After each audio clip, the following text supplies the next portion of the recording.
Hello बच्चों, नमस्ते। आज हम समझेंगे साझेदारी का विघटन एवं साझेदारी फर्म के विघटन की आवश्यकता। साझेदारी का अर्थ होता है जब दो या दो से अधिक व्यक्ति किसी व्यवसाय को मिलजुल कर चलाते हैं और लाभ हानि को आपस में बांटते हैं। लेकिन कुछ परिस्थितियों में यह साझेदारी समाप्त हो जाती है, जिसे हम साझेदारी का विघटन कहते हैं। साझेदारी के विघटन के कई कारण हो सकते हैं। सबसे पहले, यदि साझेदार के बीच लाभ विभाजन अनुपात में परिवर्तन हो जाए तो पुराने समझौते का अंत माना जाता है और नई साझेदारी बन जाती है। दूसरा कारण है नए साझेदार का प्रवेश। जब नया व्यक्ति साझेदारी में आता है तो पुरानी फर्म का रूप बदल जाता है। तीसरा, किसी साझेदार का अवकाश ग्रहण यानी वह व्यापार से अलग हो जाए। चौथा, किसी साझेदार की मृत्यु हो जाए।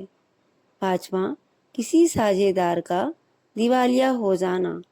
छठवां, किसी विशेष कार्य या परियोजना पूर्ण हो जाने पर फर्म का अंत। और सातवां, यदि साझेदारी एक निश्चित अवधि के लिए बनी थी तो उस अवधि की समाप्ति पर यह स्वतः ही समाप्त हो जाती है। अब बात करते हैं साझेदारी फर्म के विघटन की। यह वह स्थिति होती है जब पूरी फर्म ही समाप्त हो जाती है, यानी सभी साझेदारों के बीच व्यापारिक संबंध खत्म हो जाते हैं और फर्म की संपत्तियों का निपटारा कर दिया जाता है। फर्म का विघटन निम्नलिखित तरीकों से हो सकता है। सभी साझेदारों की सहमति से, कानूनी प्रावधानों के अनुसार, न्यायालय के आदेश से या किसी साझेदार द्वारा दी गई सूचना के आधार पर। न्यायालय फर्म को भंग कर सकता है यदि किसी साझेदार की अक्षमता, अनुचित आचरण या फर्म का व्यापार लगातार हानि में चल रहा हो।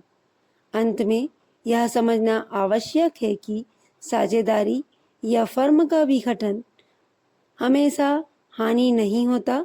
कभी कभी यह नए आरंभ का अवसर भी बनता है। जब एक फर्म बंद होती है तो नई सोच और नई दिशा के साथ दूसरी साझेदारी की शुरुआत की जा सकती है।